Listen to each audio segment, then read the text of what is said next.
Hi everyone!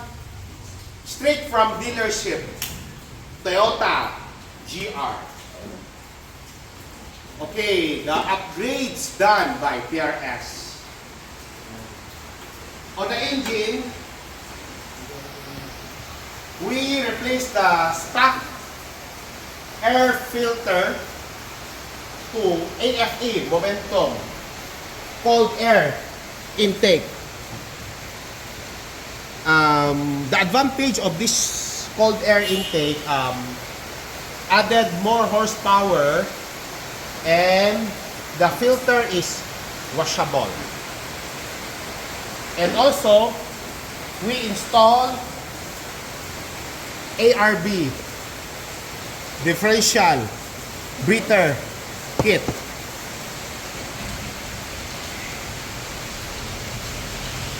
Especially on the weather right now, heavy rain pouring, it gets flooded. And also, we install a full HKS exhaust system. This is the downpipe.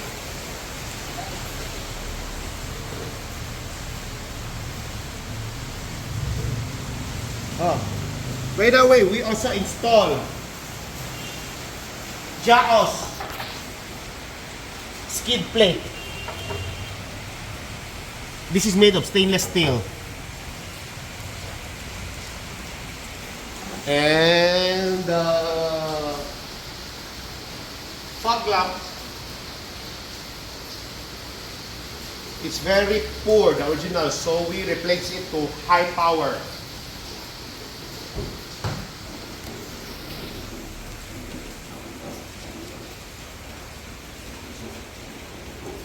This is more brighter, 400%.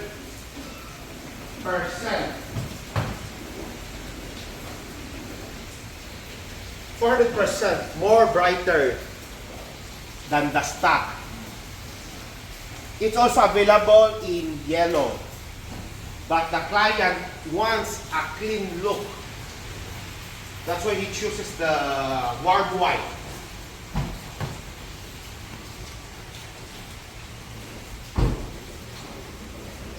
Before I forget, the downpipe and complete to the back.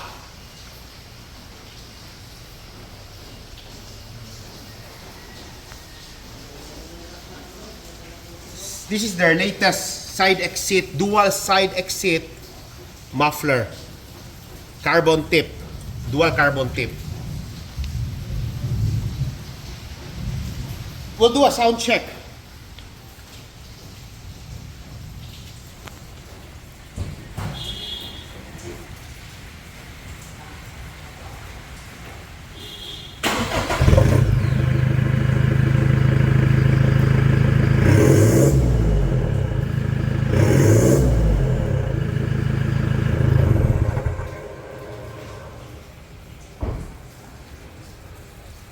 Okay. As you all know, the GR has a fashion bar on the back. The client wants to remove. So after we remove it, we install a brand new bed liner on it. The difference between the stock bed liner and the one we're installing right now, because once you remove the stock bed liner,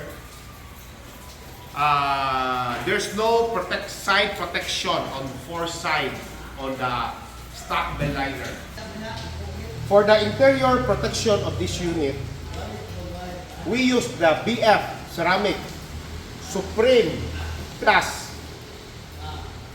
The Supreme Plus is a 99% heat rejection and 100% in UV protection from the sunlight. Clients use super dark on all glass.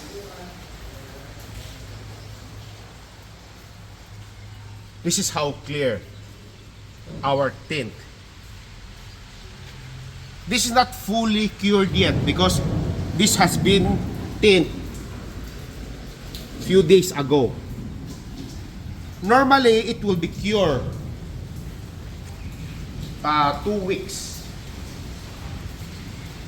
This is what we call dark from the outside and very, very clear from the inside. Suspension on this unit, we install full JAOS Battle Z suspension lift. We'll start with the rear. Lip spring, Battle Z lip spring, and adjustable shocks.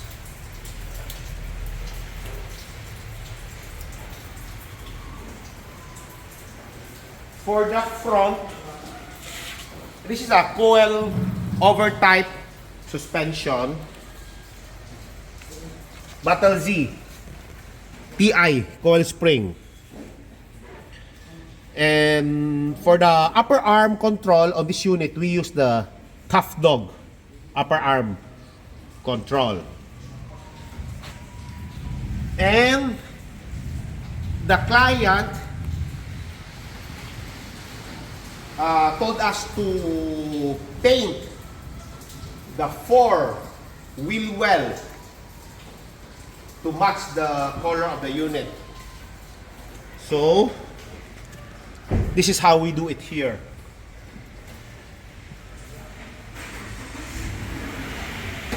Very clean look on the 4 wheel well, even in the back.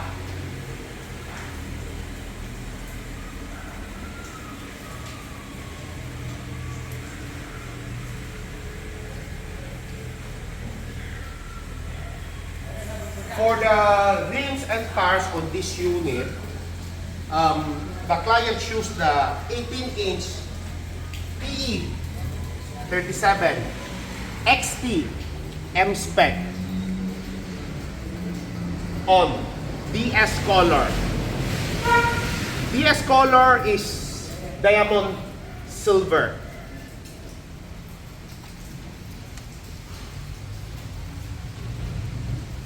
This is the 18x9 offset 0 with black chrome center cap. The tire we're using on this unit is 285 BF Goodrich 285 65 18 KO2 tires. And also, we install authentic race sticker. This is available on black, white, photochromic, and silver sticker. Okay. Before I forgot, we're just waiting for the JAOS STEPBOARD to be replaced on this unit. See the stands.